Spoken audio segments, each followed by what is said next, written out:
Hi, I am Kaviraj from scoringtarget.com. In today's session, we are going to discuss Upagupta poem notes, important questions and answers from Upagupta. ಆತ್ಮೀಯ ವಿದ್ಯಾರ್ಥಿಗಳು ಇವತ್ತಿನ ತರಗತಿಯಲ್ಲಿ ನಾವು Upagupta ಪೊಯಮ್ನಿಂದ important ಪ್ರಶ್ನೆ ಮತ್ತು ಉತ್ತರಗಳನ್ನು ಡಿಸ್ಕಸ್ ಮಾಡೋಣ. ಈಗಾಗಲೇ ಹಿಂದಿನ ವಿಡಿಯೋಲ್ಲಿ ಈ ಪೊಯಮ್ಗೆ ಸಂಬಂಧಪಟ್ಟಂಥ ಟೆಕ್ಸ್ಟ್ ಬುಕ್ ಹಿಂದೆ ಇರತಕ್ಕಂಥ ಪ್ರಶ್ನೆಗಳನ್ನು ಮಾತ್ರ ಡಿಸ್ಕಸ್ ಮಾಡಿದ್ವಿ. ಬಟ್ ಇವತ್ತು ಡಿಸ್ಕಸ್ ಮಾಡ್ತಿರೋದು ಈ ಪದ್ಯಗಳಿಂದ ಬರ್ತಕ್ಕಂಥ ಮಧ್ಯದ ಪ್ರಶ್ನೆಗಳು, ಅಪ್ಲೈ ಟೈಪ್ ಕ್ವಶನ್ಸ್ಗಳನ್ನು, ಅಂದರೆ 2 ಅಂಕದ್ದು 3 ಅಂಕದ್ದು ಆಮೇಲೆ ಎಕ್ಸ್ಟ್ರಾಕ್ಟ್ ಪ್ರಶ್ನೆಗಳನ್ನು ನಾವು ಡಿಸ್ಕಸ್ ಮಾಡ್ತಾ ಇದ್ದೀವಿ. ಸೊ ಆ ಟೆಕ್ಸ್ಟ್ ಬುಕ್ ಹಿಂದಿನ ಪ್ರಶ್ನೆಗಳನ್ನು ನೀವು ಡೌನ್ಲೋಡ್ ಮಾಡ್ಕೋಬೇಕಾದ್ರೆ ಅದರ ಲಿಂಕ್ ಕಾಮೆಂಟ್ ಬಾಕ್ಸ್ ಹಾಕಿರ್ತೀನಿ, ಕ್ಲಿಕ್ ಮಾಡಿ ಡೌನ್ಲೋಡ್ ಮಾಡ್ಕೋಬೋದು. ಜೊತೆಗೆ ಇವತ್ತು ನಾವು ಡಿಸ್ಕಸ್ ಮಾಡ್ತಿರ್ತಕ್ಕಂಥ ಈ PDF ನೋಟ್ಸ್ ಕೂಡ ಲಿಂಕ್ ಕಾಮೆಂಟ್ ಬಾಕ್ಸಲ್ಲಿರುತ್ತೆ. ನೀವು ಡೌನ್ಲೋಡ್ ಮಾಡ್ಕೊಂಡು ನಿಮ್ಮ ಮೊಬೈಲಲ್ಲಿ ಸೇವ್ ಮಾಡಿಕೊಂಡು ಯಾವಾಗ ಬೇಕಾದರೂ ಕೂಡ ನೀವು ಓದ್ಕೋಬೋದು. ಈಗ ಮೊದಲನೇ ಪ್ರಶ್ನೆ, answer the following questions in 2 or 3 sentences each. ಕೆಳಗಿನ ಪ್ರಶ್ನೆಗಳಿಗೆ 2-3 ವಾಕ್ಯಗಳಲ್ಲಿ ಉತ್ತರಿಸಿ ಅಂತ ಇದೆ. ಇಲ್ಲಿ ಮೊದಲನೇ ಪ್ರಶ್ನೆ, why was the dancing girl driven out of the town? Driven out ಅಂದ್ರೇನು? ಹೊರ ಹಾಕೋದು, ಊರಿನಿಂದ ಹೊರ ಹಾಕೋದು. ಸೊ ನೃತ್ಯ ಮಾಡ್ತಕ್ಕಂಥ ಹುಡುಗಿಯನ್ನು ಊರಿನಿಂದ ಹೊರಗೆ ಹಾಕಿದ್ರು ಯಾಕೆ ಅಂತ. Answer, the dancing girl was driven away from the town as she had struck with a small pox. ಅವಳಿಗೆ ಸ್ಮಾಲ್ ಪಾಕ್ಸ್ ಅಂತಕ್ಕಂಥ ಒಂದು ಕಾಯಿಲೆ ಬಂದಿತ್ತು. ಇಲ್ಲಿ ಸ್ಟ್ರಕ್ ಅಂದ್ರೇನು? ಬರೋದು, ಕಾಯಿಲೆ ಬರೋದು. ಆಲ್ ಓವರ್ ಹರ್ ಬಾಡಿ, ಅವಳ ಶರೀರದ ತುಂಬ ಸ್ಮಾಲ್ ಪಾಕ್ಸ್ ಕಾಯಿಲೆ ಬಂದಿತ್ತು. So the dancing girl driven out of the town, ಅದಕ್ಕಾಗಿ ಆ ಹುಡುಗಿಯನ್ನು, ಆ ಹೆಣ್ಣು ಮಗಳನ್ನು ಊರಿಂದ ಹೊರಗೆ ಹಾಕಿರ್ತಾರೆ. ಸ್ಮಾಲ್ ಪಾಕ್ಸ್ ಅನ್ನೋದು ಒಂದು ಸಾಂಕ್ರಾಮಿಕ ರೋಗ, ಅದು ಒಬ್ಬರಿಂದ ಒಬ್ಬರಿಗೆ ಹರಡುತ್ತೆ. ಹೀಗಾಗಿ ಅದು ಊರು ತುಂಬ ಆಗ್ಬೋದು ಅಂತ ಅವಳಿಗೆ ಊರಿಂದ ಹೊರಗೆ ಹಾಕಿದ್ದರು. So second question, what does Upagupta mean by saying the time at last has come to visit you? So ಈ ಪೊಯಮಲ್ಲಿ ಉಪಗುಪ್ತನಿಗೆ ವಾಸವದತ್ತಾಳು ಮನೆ ಕರೀತಾಳೆ ಬಾ ಅಂತ. ಸೊ ಅವಾಗ ಹೇಳ್ತಾನೆ, ನಾನು ಈಗ ಬರೋದಿಲ್ಲ, the time at last has come to visit you, time ಕೂಡಿ ಬಂದಾಗ ಬಂದಿರ್ತೀನಿ ಅಂತ ಹೇಳ್ತಾನೆ. ಸೊ ನೆಕ್ಸ್ಟ್ ಆತ ಬಂದು ಅವಳಿಗೆ ನೋಡ್ತಾನೆ, ನೋಡಿ ಹೇಳ್ತಾನೆ, the time at last has come to visit you ಅಂತ ಹೇಳ್ತಾನೆ.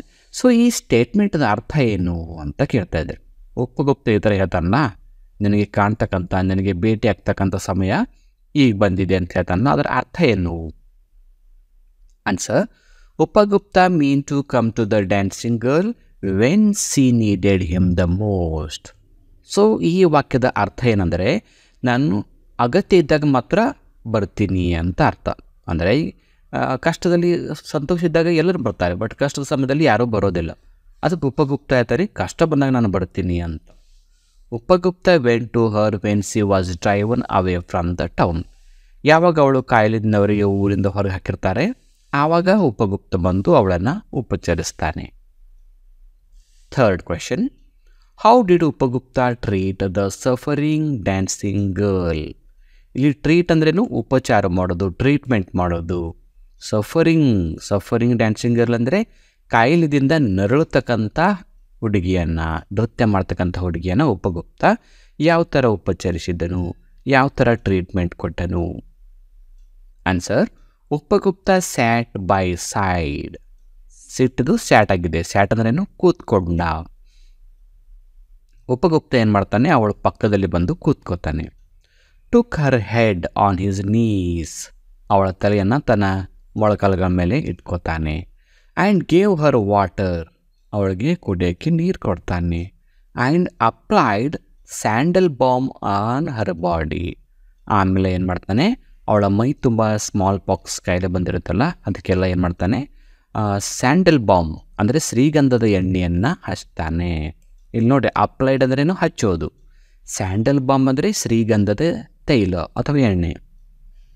ಈ ಥರ ಅವಳಿಗೆ ಅವಳ ತಲೆಯನ್ನು ತನ್ನ ಕಾಲುಗಳ ಮೇಲೆ, ತೊಡೆಗಳ ಮೇಲೆ ಇಟ್ಕೋತಾನೆ. ಇಟ್ಕೊಂಡು ಅವರಿಗೆ ನೀರು ಕುಡಿಸ್ತಾನೆ. ಆಮೇಲೆ ಸ್ಯಾಂಡಲ್ ಬಾಮನ್ನು ಹಚ್ಚಿ ಟ್ರೀಟ್ಮೆಂಟ್ ಮಾಡ್ತಾನೆ. Fourth question, why did a dancing girl ask forgiveness from Upagupta? ಇಲ್ಲಿ ಫಾರ್ಗಿವ್ನೆಸ್ ಅಂದರೆ ಕ್ಷಮೆ ಕೇಳೋದು. ಸೊ ಡ್ಯಾನ್ಸಿಂಗ್ ಗರ್ಲ್ ಉಪಗುಪ್ತನ ಕ್ಷಮೆ ಕೇಳ್ತಾಳೆ ಯಾಕೆ? Answer, Upagupta was sleeping in the dust by the city wall of Mathura. Dust ಅಂದರೆ ಧೂಳು, ಕಸ ಅಂತ ಅರ್ಥ. ಸೊ ಉಪಗುಪ್ತ ಏನು ಮಾಡ್ತಾನೆ ಅಂದರೆ ಮಥುರಾ ಪಟ್ಟಣದ ಹೊರವಲಯದಲ್ಲಿ ಧೂಳಿನಲ್ಲಿ ಹೊರ ಗ್ರೌಂಡಲ್ಲಿ ಮಣ್ಣಲ್ಲಿ ಮಲಗಿರುತ್ತಾನೆ. That time the dancing girl stumbles over the body of Upagupta. Stumbles ಅಂದ್ರೇನು, ತುಳಿಯೋದು. ಸೊ ಆತ ಡಸ್ಟಲ್ಲಿ ಮನ್ಕೊಂಡಿರ್ತಾನೆ ರಸ್ತೆ ಮೇಲೆ. ಆ ಟೈಮಲ್ಲಿ ಡ್ಯಾನ್ಸಿಂಗ್ ಗರ್ಲಿಂದ ಅಲ್ಲಿಂದ ಹೋಗ್ತಿರ್ತಾಳೆ, ರಾತ್ರಿ ಆಗಿರುತ್ತೆ. ಕೆಳಗಡೆ ಮಲಗಿದನ್ನು ನೋಡಿರಲ್ಲ, ಅವನನ್ನು ತುಳಿದಿರುತ್ತಾಳೆ. ಇಲ್ಲಿ ಡ್ಯಾನ್ಸಿಂಗ್ ಗರ್ಲ್ ಉಪಗುಪ್ತನನ್ನು ತುಳಿದಿರುತ್ತಾಳೆ. So she asks forgiveness from the Upagupta. So ಈ ಥರ ತುಳಿದಿರ್ತಾಳಲ್ಲ, ಅದ್ರ ಸಲುವಾಗಿ ಏನು ಮಾಡ್ತಾಳೆ ಅಂದರೆ ಕ್ಷಮೆ ಕೇಳ್ತಾಳೆ. ಈಗ ಮೇನ್ ಕ್ವೆಶನ್ ಬಿಟ್ಟು ಅಲ್ಲಿ answer the following questions in 5 to 6 sentences each. ಇದು 3 ಅಂಕದ ಪ್ರಶ್ನೆಗಳಿವೆ. 5-6 ವಾಕ್ಯಗಳಲ್ಲಿ ಈ ಪ್ರಶ್ನೆಗಳಿಗೆ ನಾವು ಉತ್ತರವನ್ನು ಬರಿಬೇಕು. ಸೊ 5ನೇ ಪ್ರಶ್ನೆ, describe the scene which shows that Upagupta was a kind man. So ಇಲ್ಲಿ ಉಪಗುಪ್ತ ಅಂತಕ್ಕಂಥ ವ್ಯಕ್ತಿ ತುಂಬ ದಯಾವಂತ, ಕೈಂಡ್ ಮ್ಯಾನ್ ಅಂದರೆ ದಯಾವಂತ ವ್ಯಕ್ತಿ ಆಗಿದ್ದ ಅಂತ ಹೇಗೆ ಹೇಳ್ತೀರಾ? Okay, answer. Upagupta discovered a dancing girl lying beneath a tree, her body covered with the sores of a small poxes. ಇಲ್ಲಿ ಸೋರ್ಸ್ ಅಂದ್ರೇನು, ಹುಣ್ಣುಗಳು. ಸೊ ಉಪಗುಪ್ತ ಏನು ಮಾಡ್ತಾನೆ, ಆ ಮರದ ಕೆಳಗೆ ಒಂದು ಹುಡುಗಿ ಬಿದ್ದಿದ್ದನ್ನು ನೋಡಿರ್ತಾನೆ.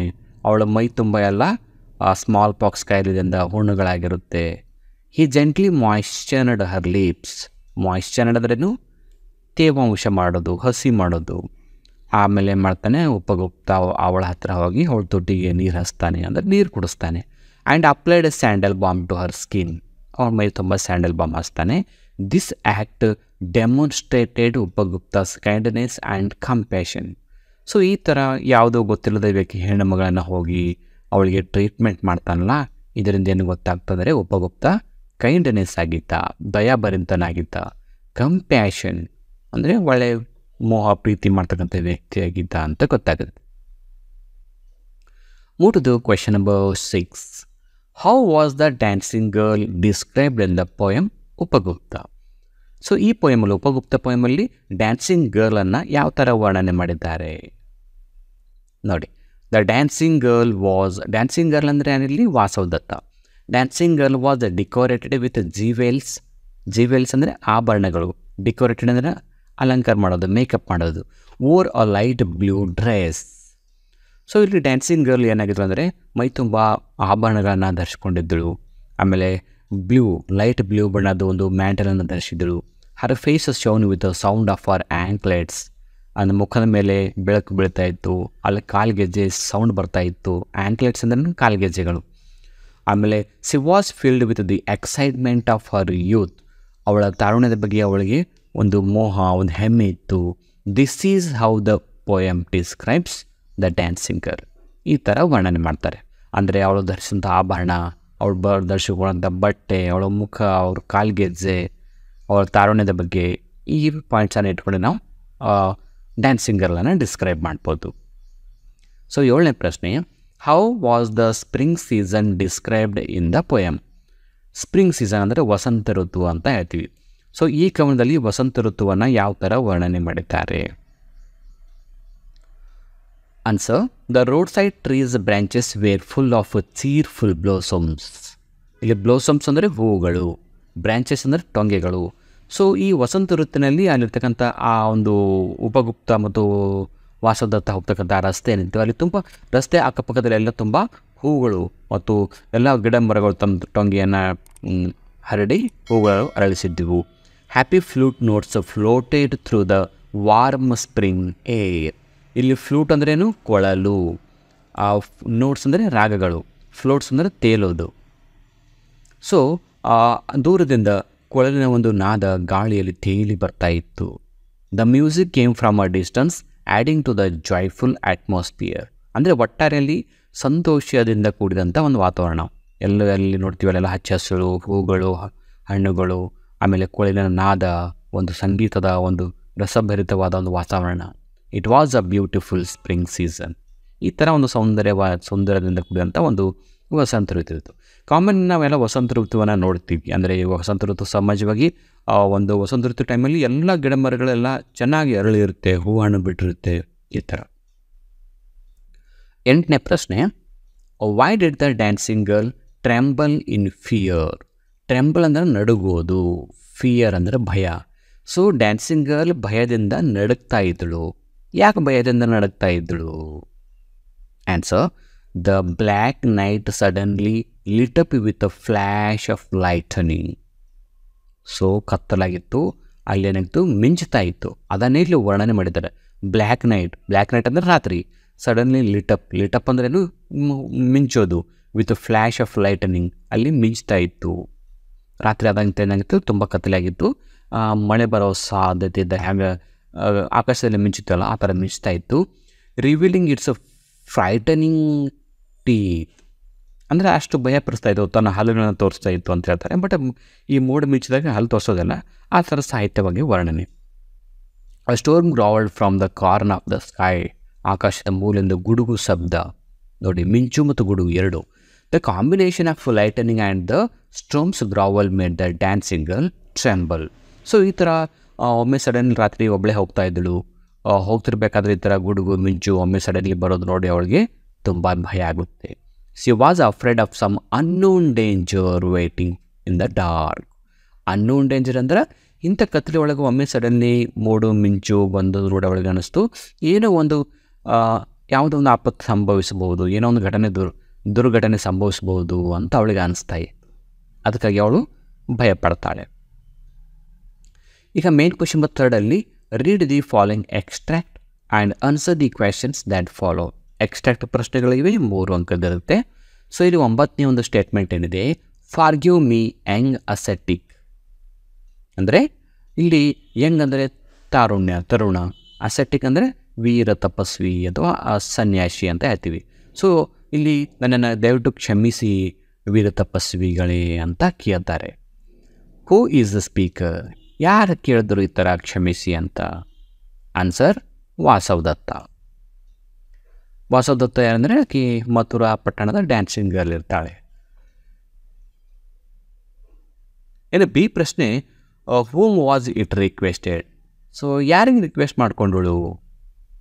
ಉಪಗುಪ್ತನಿಗೆ ರಿಕ್ವೆಸ್ಟ್ ಮಾಡ್ಕೊತಾಳೆ. Why was it said? ಯಾಕೆ ರಿಕ್ವೆಸ್ಟ್ ಮಾಡ್ಕೊಂಡಳು? Answer, because her feet were touching his breast. ಯಾಕಂದರೆ ಅವಳು ಕತ್ತಲೆಯಲ್ಲಿ ತುಳಿದಿರ್ತಾಳಲ್ಲ ಅವನಿಗೆ, ಅದಕ್ಕಾಗಿ ಕ್ಷಮೆ ಕೇಳ್ತಾಳೆ.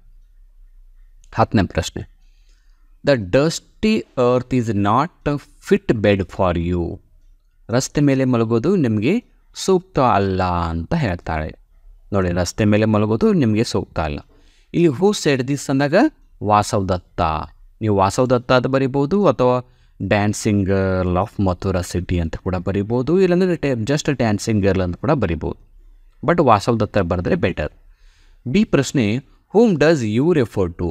ಇಲ್ಲಿ ಯು ಅಂದರೆ ಯಾರು? ರಸ್ತೆ ಮೇಲೆ ಮಲಗೋದು ನಿಮಗೆ ಸರಿ ಅನಿಸೋದಿಲ್ಲ, ನೀವು ಅಂದರೆ ಯಾರಿಲ್ಲಿ? ಉಪಗುಪ್ತ. ಇನ್ನು ಸಿ ಪ್ರಶ್ನೆ, how did listener answered to this? ರಸ್ತೆ ಮೇಲೆ ಮಲಗೋದು ನಿಮಗೆ ಸರಿ ಇಲ್ಲ ಅಂದಾಗ ಅದು ಯಾರು ಕೇಳಿಸ್ಕೊಂಡ್ರಲ್ಲ ಅವ್ರು ಏನು ಉತ್ತರ ಕೊಟ್ಟರು? ಅಂದರೆ ಇಲ್ಲಿ ರಸ್ತೆ ಮೇಲೆ ಮಲಗೋದು ಸರಿಯಲ್ಲ ಅಂತ ವಾಸವ್ ದತ್ತ ಹೇಳಿದಾಗ ಉಪಗುಪ್ತ ಏನು ಉತ್ತರ ಕೊಟ್ಟ ಅಂತ. ಸೊ ಉಪಗುಪ್ತ ಸೆಟು ವಾಸವ್ ದತ್ತ ಏನು ಹೇಳ್ತಾನೆ ಅಂದರೆ, Oman go on your way ಅಂತ ಹೇಳ್ತಾನೆ. ಅಂದರೆ ನಿನ್ನ ರಸ್ತೆ ಮೇಲೆ ಮಲ್ಕೋಬೇಡ, ನಮ್ಮ ಮನೆಗೆ ಬಾ ಅಂತ ಹೇಳ್ತಾಳೆ. ಅವನು ಒಪ್ಪೋದಿಲ್ಲ, ಯಾಕಂದರೆ ಆತ ಒಬ್ಬ ಸನ್ಯಾಸಿ ಇರ್ತಾನೆ. ಹೀಗಾಗಿ ಆತ ಇಲ್ಲ, ನಿನ್ನ ಮನೆಗೆ ಹೋಗು, ನಾನು ಬರೋದಿಲ್ಲ ಅಂತ ಹೇಳ್ತಾನೆ. Women go on your way ಅಂತ ಹೇಳ್ತಾನೆ, ಅಂದರೆ ನಿನ್ನ ದಾರಿ ನೋಡ್ಕೊಂಡು ನೀನು ಹೋಗ್ಬಿಡು ಅಂತ. 11ನೇ ಪ್ರಶ್ನೆ, who women go on your way? ಇಲ್ಲಿ ಏನು ಸ್ಟೇಟ್ಮೆಂಟ್ ಇದೆಯಲ್ಲ ಇದೇ ಇಲ್ಲಿ ಬಂದಿದೆ ನೋಡ್ರಿ ಪ್ರಶ್ನೆಯಾಗಿ. Women go on your way ಅಂದರೆ ಹೆಣ್ಮಗಳೇ ನಿನ್ನ ದಾರಿ ನೋಡ್ಕೊಂಡು ನೀನು ಹೋಗು ಅಂತ. Who said these words? ಈ ಮಾತು ಯಾರು ಹೇಳಿದ್ರು ಅಂತ ನಿಮ್ಗೆ ಇಲ್ಲೇ ಗೊತ್ತಾಗಿದೆ, ಉಪಗುಪ್ತ ಹೇಳ್ತಾನೆ. Whom was it said? ಯಾರಿಗೆ ಹೇಳ್ದ? ಡ್ಯಾನ್ಸಿಂಗ್ ಗರ್ಲ್ಗೆ ಹೇಳ್ದ. ಡ್ಯಾನ್ಸಿಂಗ್ ಗರ್ಲ್ ಅಂದರೆ ಯಾರು? ವಾಸವ್ ದತ್ತ. ಸಿ ಪ್ರಶ್ನೆ, ವೆನ್ ವಾಸ್ ಇಟ್ ಸೈಡ್? ಯಾವಾಗ ಹೇಳ್ದ ನಿನ್ನ ಮನೆಗೆ ಹೋಗು ಅಂತ? ಯಾವಾಗ ಹೇಳ್ದ? When she invited him to her home. ಅವಳು ಅವನಿಗೆ ನಮ್ಮ ಮನೆಗೆ ಬಾ ಅಂತ ಇನ್ವೈಟ್ ಮಾಡಿರ್ತಾಳಲ್ಲ, ಅವಾಗ ಹೇಳ್ತಾನೆ ನೀನು ಹೋಗು ಅಂತ. ಸೊ ಕೊನೆಯ ಪ್ರಶ್ನೆಗೆ ಬರ್ತಾ ಇದ್ದೀವಿ ಈಗ. ಸೊ ಈ ಕೊನೆಯ ಪ್ರಶ್ನೆನ ಡಿಸ್ಕಸ್ ಮಾಡೋಣ. ಇದಾದ ನಂತರ ಕಾಮೆಂಟ್ ಬಾಕ್ಸಲ್ಲಿ ಲಿಂಕ್ ಇರುತ್ತೆ, ಇದನ್ನು ನೀವು ಡೌನ್ಲೋಡ್ ಮಾಡ್ಕೋಬೋದು. ಜೊತೆಗೆ ನಿಮ್ಮ ಫ್ರೆಂಡ್ಸ್ ಗ್ರೂಪಲ್ಲಿ ಕೂಡ ಈ ವಿಡಿಯೋ ಶೇರ್ ಮಾಡ್ಕೊಳ್ಳಿ, ಲೈಕ್ ಮಾಡಿ ಅಷ್ಟೇ. 12ನೇ ಪ್ರಶ್ನೆ, I will come to you. I will come to you ಅಂದರೆ ಸಮಯ ಬಂದಾಗ ನಿನ್ನ ಹತ್ತಿರ ಬರ್ತೀನಿ ಅಂತ. Who is the speaker? Upagupta. Whom was it said to? ಯಾರಿಗೆ ಹೇಳ್ದ ಟೈಮ್ ಬಂದಾಗ ಬರ್ತೀನಿ ಅಂತ? ವಾಸವ್ ದತ್ತಾಳಿಗೆ ಹೇಳ್ತಾನೆ. When was it said? ಯಾವಾಗ ಹೇಳ್ದ? When he was invited by her. ಅವಳು ಯಾವಾಗ ಇನ್ವೈಟ್ ಮಾಡಿರ್ತಾರಲ್ಲ ಆವಾಗ. ಸೊ ಇಷ್ಟು ಇಂಪಾರ್ಟೆಂಟ್ ಆದ ಪ್ರಶ್ನೆ ಮತ್ತು ಉತ್ತರಗಳು. ಸೊ ಹೆಚ್ಚಿನ ಒಂದು ವಿಡಿಯೋಗಳು ಇಲ್ಲಿವರೆಗೆ 9ನೇ ತರಗತಿಯ ಎಲ್ಲ ಪಾಠಗಳು, ಪದ್ಯಗಳು, ಸಪ್ಲಿಮೆಂಟ್ರಿ ಹಾಗೂ ಗ್ರಾಮರ್ಗೆ ಸಂಬಂಧಪಟ್ಟಂತೆ ಆಗಲೇ ವಿಡಿಯೋಗಳು ಮಾಡಿದ್ದೀನಿ. ಅವುಗಳ ಲಿಂಕ್ ಕೂಡ ಕಾಮೆಂಟ್ ಬಾಕ್ಸಲ್ಲಿರುತ್ತೆ, ನೋಡಿ ಹಾಗೂ ಎಲ್ಲ ಜೊತೆ ಫ್ರೆಂಡ್ಸ್ ಗ್ರೂಪಲ್ಲಿ ಶೇರ್ ಮಾಡ್ಕೊಂತ ಹೇಳ್ತಾ ಇವತ್ತಿನ ಕ್ಲಾಸನ್ನು ಇಲ್ಲಿಗೆ ಮುಗಿಸ್ತಾ ಇದ್ದೀನಿ. So thank you all for watching the video. If you like the video, subscribe to our channel to get more videos. Thank you all.